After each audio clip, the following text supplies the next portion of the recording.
Paz do Senhor, meus amados. Amém? Aleluia. Amados, eu acredito que palavras não conseguem explicar a grandeza de Deus, a majestade, o tamanho dEle, a glória dEle, a bondade dEle, a honra dEle. E a Bíblia fala, lá em Jeremias, capítulo 10, versículo 6, diz assim: não há absolutamente ninguém comparável a Ti, ó Senhor. Tu és grande, e grande é o poder do Teu nome. Nós temos um Deus que é incomparável. Aleluia. Glória a Deus. Que você possa exaltá-lo essa noite, continuar exaltando e glorificando o nome desse Deus tão grande. Amém?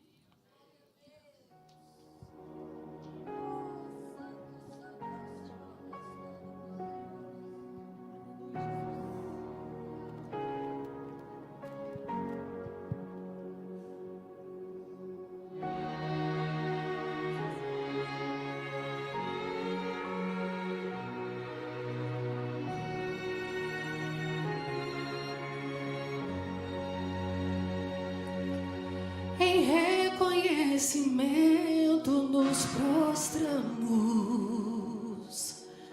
maravilhoso és, nós declaramos, seja bem-vindo neste lugar, todo elogio queremos te dar. Em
reconhecimento nos prostramos, maravilhoso és, te adoramos, seja bem-vindo nesse lugar, todo elogio queremos te dar.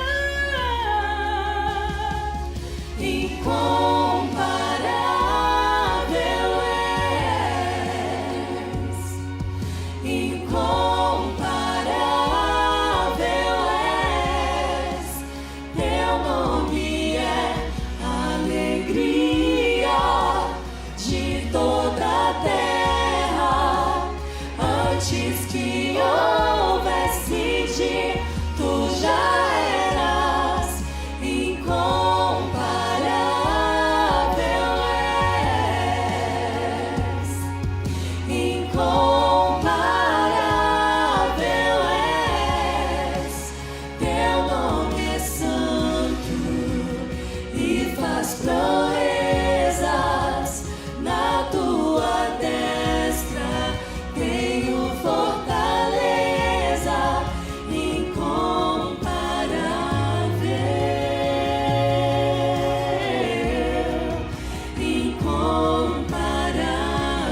todos te obedecem,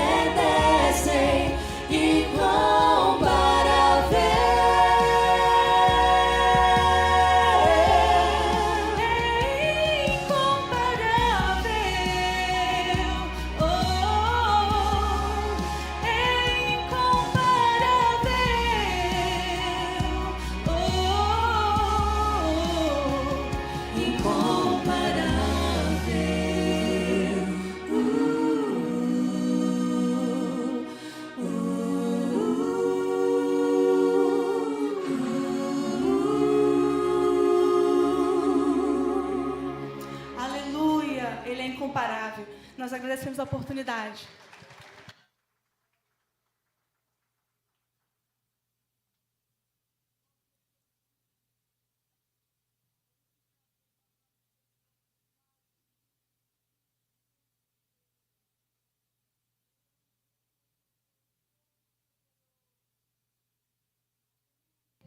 Alô?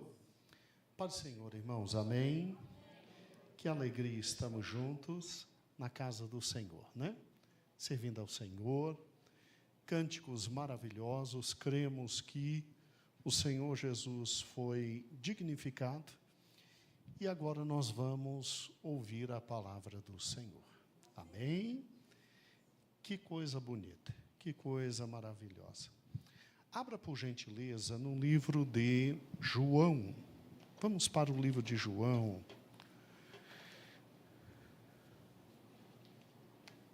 João, capítulo 8. João, capítulo 8. Louvado seja o nome de nosso Senhor e Salvador Jesus Cristo.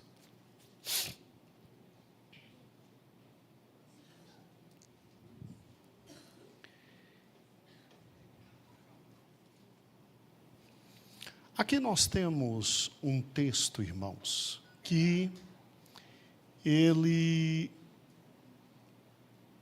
é uma daquelas tardes, noites, de grande dificuldade para o Senhor Jesus.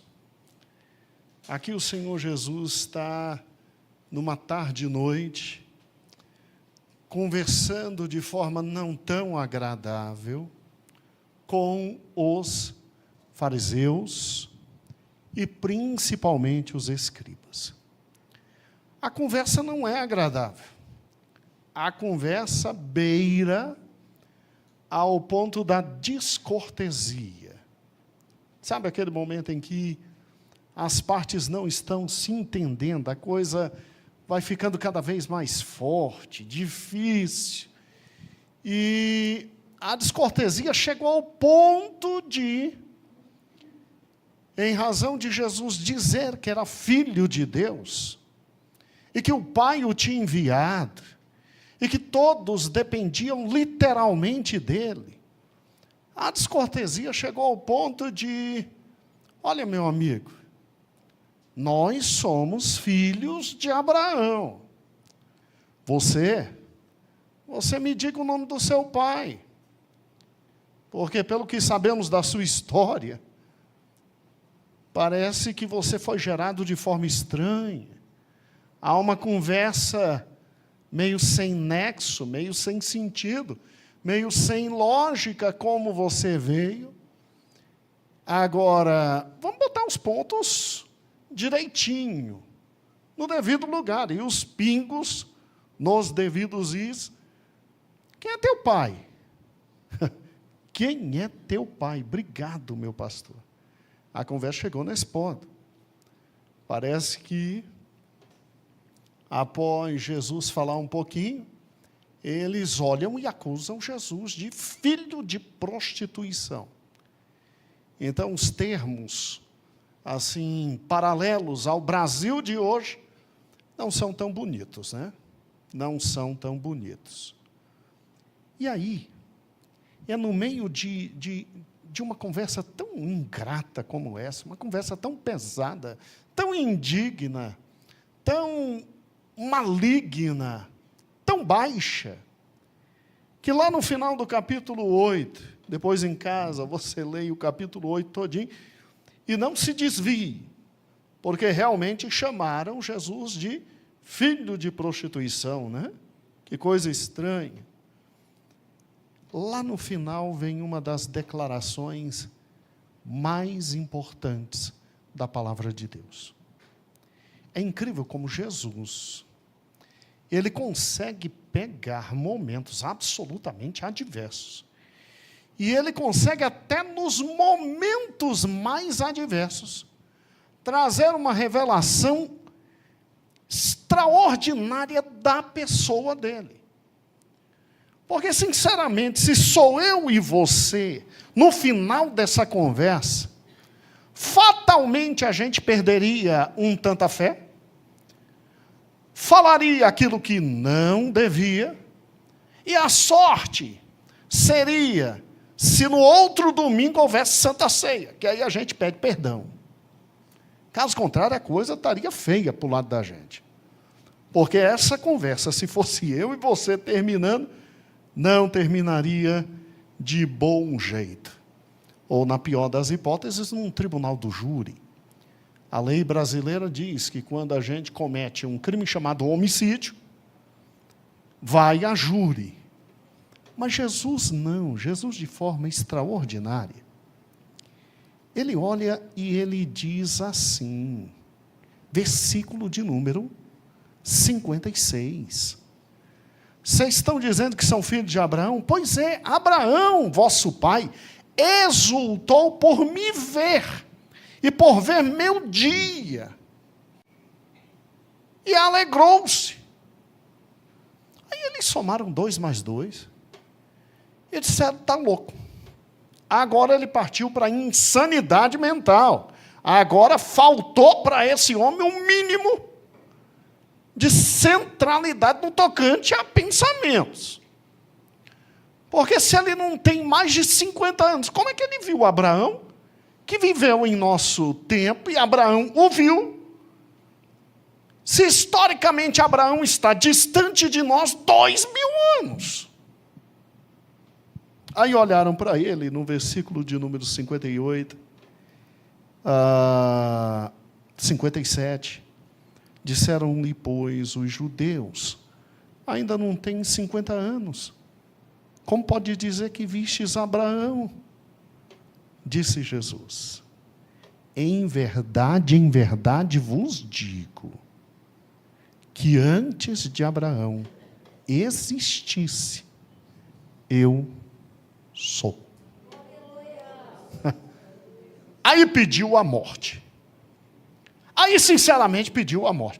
Não foi à toa que no final do capítulo, diz no último versículo que eles pegaram pedra para atirarem, e se Jesus não sabe correr e sai rapidamente, a coisa tinha ficado absolutamente fora do controle. Porque Jesus olha para eles e Jesus fala da forma mais séria possível. Quando um judeu queria olhar para outro e falar algo que era verdade, absoluta verdade, ele dizia sempre, em verdade te digo. E aí vinha o que ele queria dizer.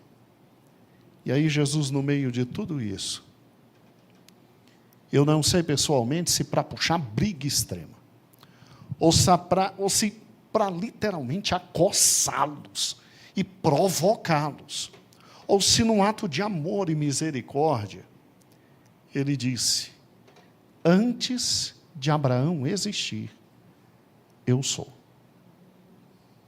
E eles pegaram pedra, porque eu sou, era tão somente a designação do nome do grande Deus que Israel deveria servir. Desde o Shema, ou seja, ouve, ó Israel. O Senhor Deus é o único Deus. A expressão eu sou para eles era e é ainda o nome de Deus. Como assim, pastor? Volte comigo, por gentileza. Lá no capítulo, agora é Êxodo, início de Êxodo. Volte comigo em Êxodo. lá no querido início de Êxodo, creio que capítulo 3, isso. Quando você tem Êxodo, capítulo 3, olha que interessante, você tem um chamado de Moisés.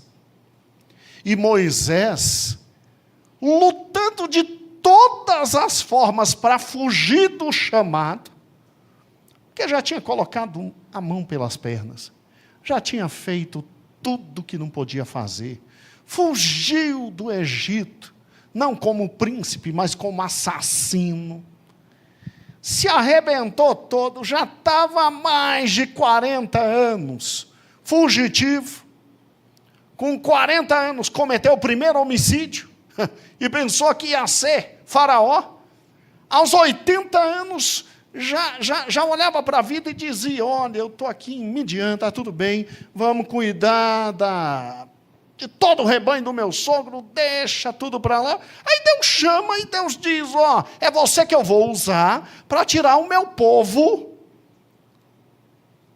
da escravidão. Aí Moisés olha e diz, está brincando. Senhor, brincadeira tem hora e dia. É 80 anos que eu estou nas costas. A minha chamada já foi. Meu tempo já era.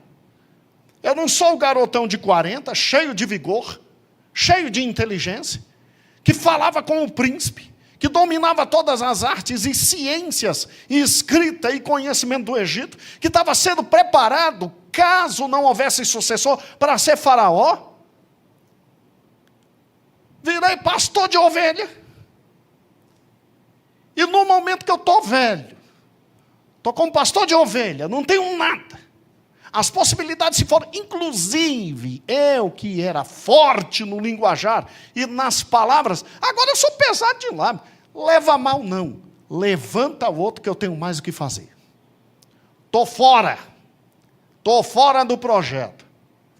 Aí Deus vai se irritando, se irritando, se irritando. Não sei se por medo, porque Moisés vê Deus irritado, Cristo, né? Ou se por temor, ou dizendo, vamos entrar e vamos ver o que vai acontecer. Ele consegue colocar o irmão dele no meio da jogada, então tá bom, você não quer falar, então Arão vai falar no teu lugar. Você vai ser como Deus para Arão, e Arão vai falar em teu lugar. Pronto, mas eu quero você. E não discute. Ele, então tá bom. Aí ele, posso fazer mais uma pergunta? Fala. Quando eu chegar lá, eles vão me perguntar o nome do Senhor. Sabe por quê? Porque lá no Egito, existia no panteão egípcio só mais de 300 deuses. O Nilo era Deus, o jacaré era Deus, a pombinha era Deus, tudo é Deus. E cada um tem nome. Então, qual o teu nome? Aí Deus olhou e Deus disse, ok. Versículo de número 13, no final, ele diz, se me perguntarem qual o seu nome, o que eu vou dizer? Versículo 14. E disse Deus a Moisés. Aí, por causa de João, a gente sabe quem foi que falou. Eu sou o que sou. E se perguntarem mais ainda, a resposta é direta, objetiva. 2 pés no peito. Eu sou, me enviou a voz, e cala a boca. Não tem discussão. É interessante isso, porque quando a gente pensa no eu sou, ou seja, esse nome traduzido da Yod Vav Revav, que significa Yahvé. E olha que a gente está pronunciando algo que a gente não sabe nem se há pronúncia. Yahvé. E que sempre traduzido para o português, eles colocam Senhor. Que a gente não sabe a tradução do nome. É o tetragrama sagrado. Mas o eu sou, ele sempre foi uma referência fundamental ao povo de Deus. Por quê? Porque com esse nome estranho, absolutamente único, como se aqui não tivesse nem nome, nem prenome, nem sobrenome, nem agnome. Eu sou. Foi exatamente aquele nome mediante o qual o povo de Israel veio sendo conduzido em toda a sua vida. Porque nós, evangélicos, pentecostais, em 2024, quando a gente escuta, eu sou, a gente se alegra. A gente fica feliz. Que a gente sabe o que está por trás disso. A gente sabe perfeitamente que o continuar da história é, à medida que o povo ia caminhando, e algo de grande e poderoso era necessário, uma intervenção milagrosa era necessária, é óbvio que aquele povo clamava, e o grande eu sou se manifestava. Precisava de proteção, ele se manifestava como escudo, eu sou teu escudo. Precisa de água? Excelente, eu sou a fonte. Precisa de pão? Sem nenhum problema, cai pão do céu, porque eu sou o maná.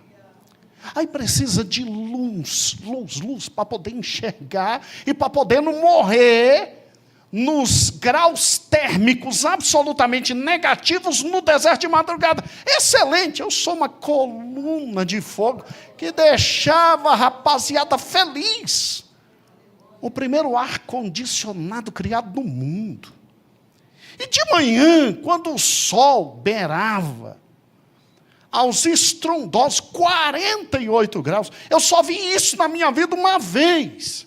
Aonde? Só pode ser no Rio de Janeiro, no verão. Meu sogro me levou, e meu pai ficou orando, e meu sogro me trouxe de volta. Você pode imaginar eu viajando para o Rio de Janeiro, dirigindo, é só Jesus que cuida, não é? No meio da viagem, inclusive, bati no carro do meu sogro. Foi um totozinho. Gente, sem brincadeira, a rapaziada do Rio chegou, uau, agora vai ter morte. Aí eu saí do carro, vi o carro, meu sogro saiu, olhou para mim, eu dei um beijinho nele, aí o pessoal, aí foi embora. 48 graus. Meu irmão, uma nuvem em cima, isso é fantástico. Ar-condicionado celestial. Isso é o grande eu sou. E a coisa continua durante todo o Velho Testamento. E quando eles pensaram que tinha tudo acabado, o eu sou vem e anda com eles. Fala com eles. Vive com eles. Aí ótimo, eu sou o bom pastor, eu sou o pão da vida, eu sou a água da vida, eu sou o alfa, eu sou o ômega. Gente, é fantástico, não é? É por isso que quando a gente escuta isso, a gente fica assim, meu Deus, que coisa maravilhosa. Só que eu quero te chamar a atenção para algo que a gente não vê, e se vê, passa absolutamente sem ser notado. Jesus disse em João, eu sou antes de Abraão. Não, mas aí não dá, aí não fecha. Como é que ele é antes de Abraão? Se o eu sou vem muito depois de Abraão, porque salvo o melhor juízo, ou enlouqueci, ou tem algo estranho. Abraão, Isaac, Jacó, continue. Continue. As 12 tribos, continue. Escravidão, continue. Egito, aí sim é que vem quem? Moisés, 40 anos como príncipe no Egito, 40 anos como pastor, trabalhando com o sogro. Aí, com 80 anos, é que Deus chega para ele e diz: liberta meu povo, eu vou libertar por intermédio de você. Qual o seu nome? Eu sou. Mas Jesus, que é o eu sou, ele diz assim: eu sou antes de Abraão. Antes de Abraão, eu sou. Você já pensou nisso? Você já pensou que você tem um Deus que nele não tem variação? Um Deus que é o mesmo ontem, hoje, eternamente? Um Deus que quando diz eu sou, uma das melhores interpretações é na Nova Almeida. Meu filho, você tem a Nova Almeida aí, não tem? Traz correndo. E traz em Êxodo 3. Traz logo. Uma das melhores interpretações, eu não estou doido, eu acho que é. Se teu pai comprou certo, o que eu falei para ele comprar para você. Está aqui, ó. Exatamente. 13, 18. Aqui, ó. Eu sou também significa eu serei o que serei. Eu farei o que farei.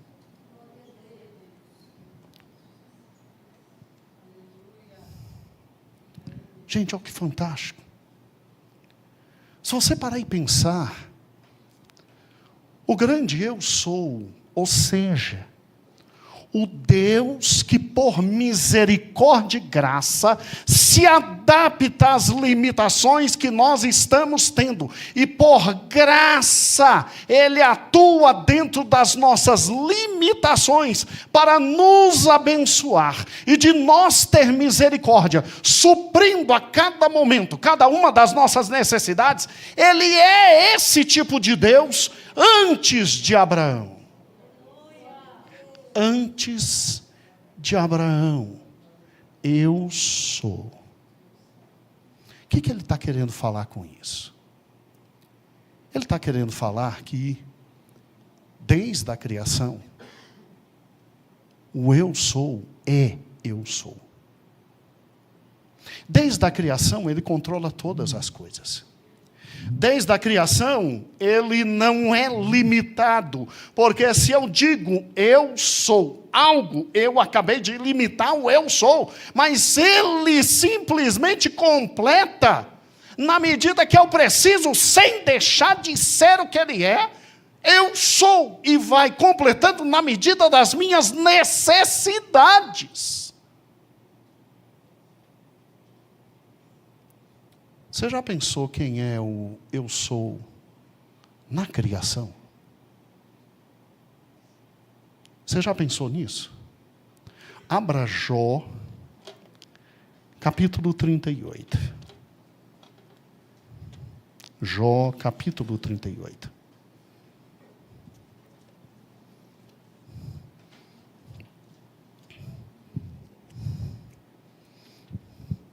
Meu Deus, deixa eu correr.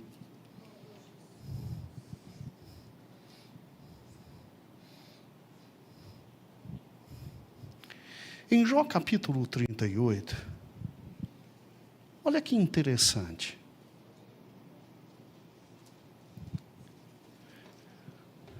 Jesus conversando com Jó, o eu sou, ele faz algumas perguntas que fazem emudecer qualquer um de nós e faz empalidecer de vergonha qualquer um de nós. Versículo 4. Onde estavas tu quando eu fundava a terra? Ou seja, ele está dizendo, eu sou aquele que fundou a terra. Versículo 5. Quem pôs as medidas, se tu sabes? Ou quem estendeu sobre ela o cordel? Que a Bíblia diz que o Senhor, inclusive, dimensiona, mede montes com a palma da mão, assim, ó. Todos os montes da terra ele faz isso, ó, com a palma da mão, Ah, deu 5.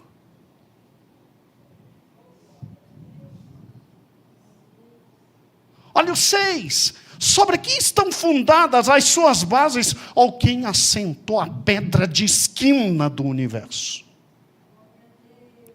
Onde estavas tu, quando as estrelas da alva juntas se alegravam e cantavam, todos os filhos de Deus rejubilavam? Quer dizer, quando eu estava fazendo tudo isso, quando eu estava criando tudo isso, e que era um momento único, ímpar, extraordinário, anjos, quase que em êxtase, por não saber o que fazer, cantavam diante disso. Tamanha beleza, tamanha profundidade, tamanho poder, não tinha outra coisa a fazer senão me glorificar.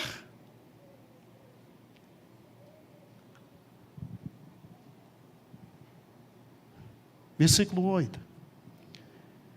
Quem encerrou o mar com portas? Quando transbordou e saiu da madre. Quando eu pus as nuvens por vestidura e a escuridão por envolvedouro. Quando eu passei sobre ela o meu decreto e pus porta e ferrolhos. E disse aos mares, até aqui virás, e daqui para frente, tu não andas, e nem se quebrarão as tuas ondas.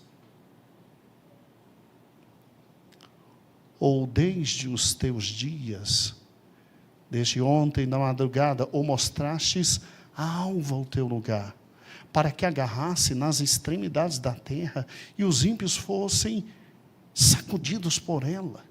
Tudo se modela como barro, como selo, e se põe como veste. E dos ímpios se desvia a luz, e o braço altivo se quebranta. Ou entrastes tu até as origens do mar, ou passaste o mais profundo do abismo. Ou descobriram-se-te as portas da morte. Ou vistes as portas da sombra da morte.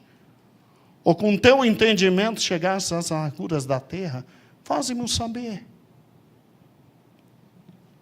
Me diz onde está o caminho da morada da luz. Isso é lindo, né? E quando as trevas, onde está o seu lugar? Para que traga os seus limites e para que saibas as veredas da sua casa. De certo, tu sabes. Porque já então eras nascido. E porque é grande o número dos teus dias, né, Jó? Agora me fala dos tesouros da neve, dos tesouros da saraiva. Que exatamente cada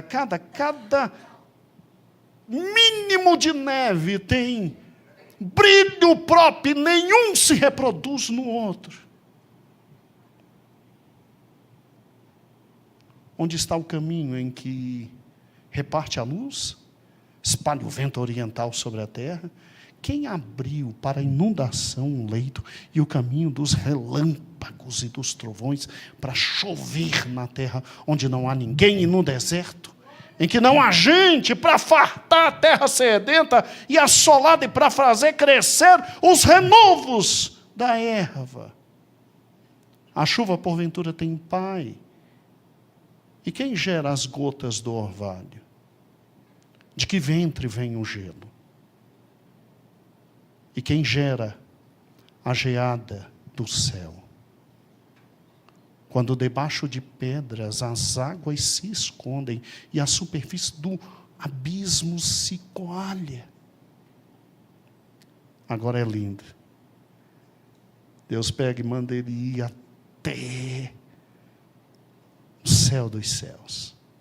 Ou poderás tu ajuntar as cadeias das 7 estrelas, ou soltar os atrilhos do Órion, ou produzir as constelações no seu tempo, e guiar a ursa com seus filhos. Sabes tu as ordenanças dos céus? Ou pode dispor dos limites deles sobre a terra? Ou pode levantar tua voz sobre as nuvens, para que a abundância de águas te cubra? Ou ordenará os raios, que saiam e digam, eis-nos aqui? Quem, pois, a sabedoria no íntimo, ou quebra a mente, e deu ao homem entendimento? Quem numerará as nuvens pela sabedoria? Ou os odres dos céus? Quem os abaixará? Quando se funde o pó numa massa, e se pega os torrões uns aos outros. Porventura, caçarás tu a presa para a leoa, ou satisfarás a fome dos filhos dos leões? Quando se agacham nos covis, e estão à espreita nas covas. Quem prepara os corvos, o seu alimento, quando os pintainhos gritam a Deus e andam vagueando, por não teres o que comer? E aí ele continua.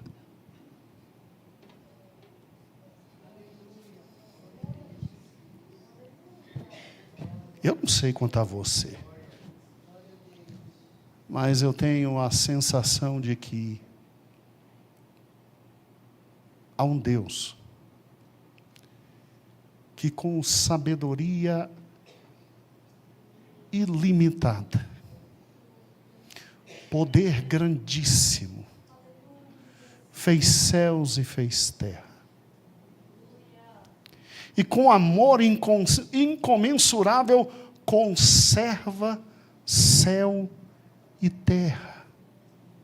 Porque um texto desse me faz entender que em Gênesis, quando ele disse haja luz e houve luz, quando ele disse façam-se separações e apareçam águas na parte de cima e águas na parte de baixo e o firmamento, quando ele disse de forma muito clara, separe a porção seca e apareça a terra e os mares, um texto como esse me mostra que ele não somente criou e fez, mas que ele conserva, porque ele colocou ferrolhos para que águas não atinjam terras.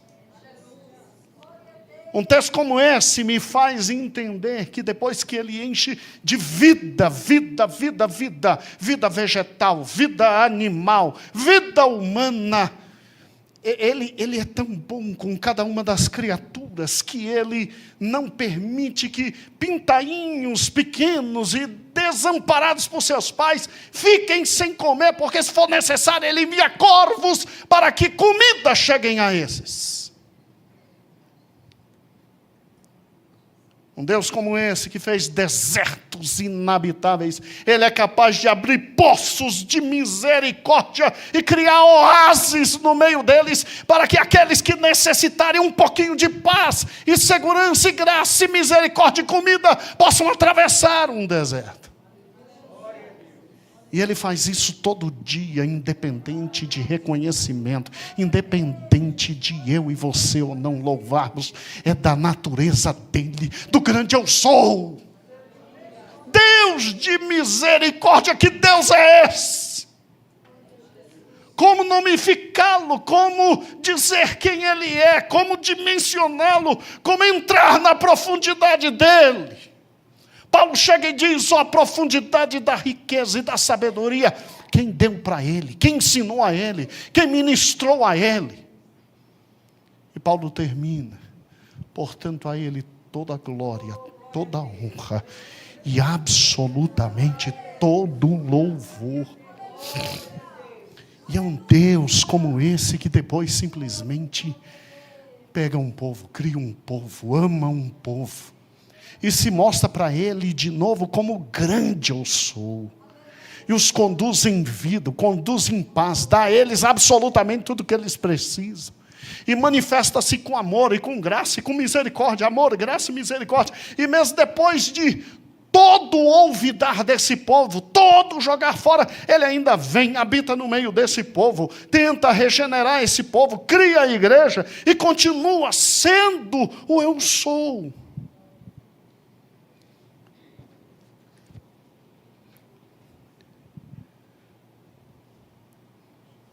Eu não sei você, mas eu creio no amanhã. De todo o meu coração. Eu creio em ressurreição de mortos. Eu creio em vida eterna. Eu creio em amor que alcança gente inalcançável.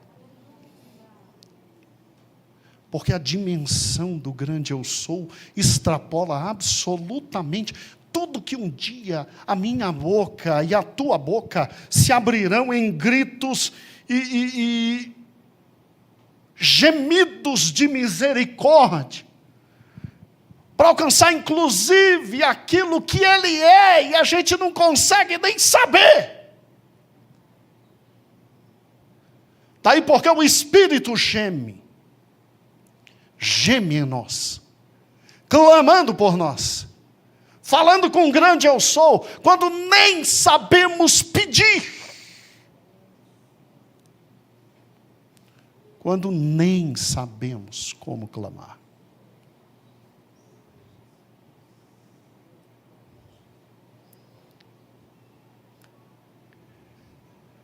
O grande eu sou significa Deus Criador, Deus de providência e de conservação, Deus Salvador e Deus de vida eterna. Deus de vida eterna.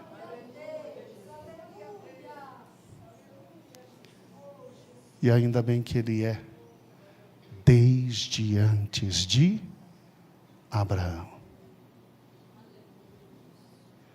É uma pena que o tempo não dê para a segunda parte da mensagem. E o que é o grande eu sou antes da criação? Em outro momento a gente conversa.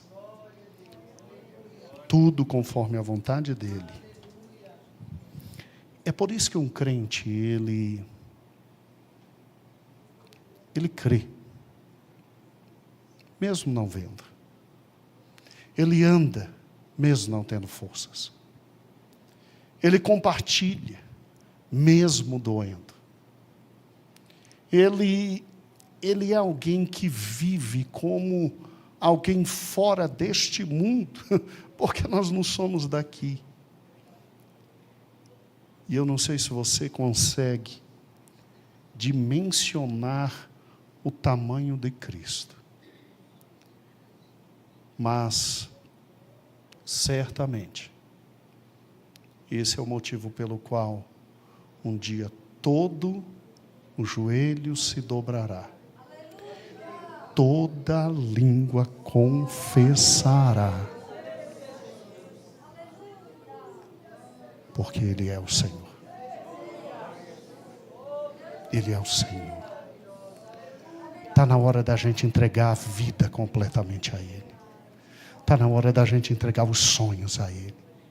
Está na hora da gente entregar a alma a Ele. Está na hora da gente se entregar a Ele sem reservas, sem limites, sem porém, sem jamais, sem senão. Está na hora da gente baixar a guarda e entender que a gente é um nada. A gente é um nada.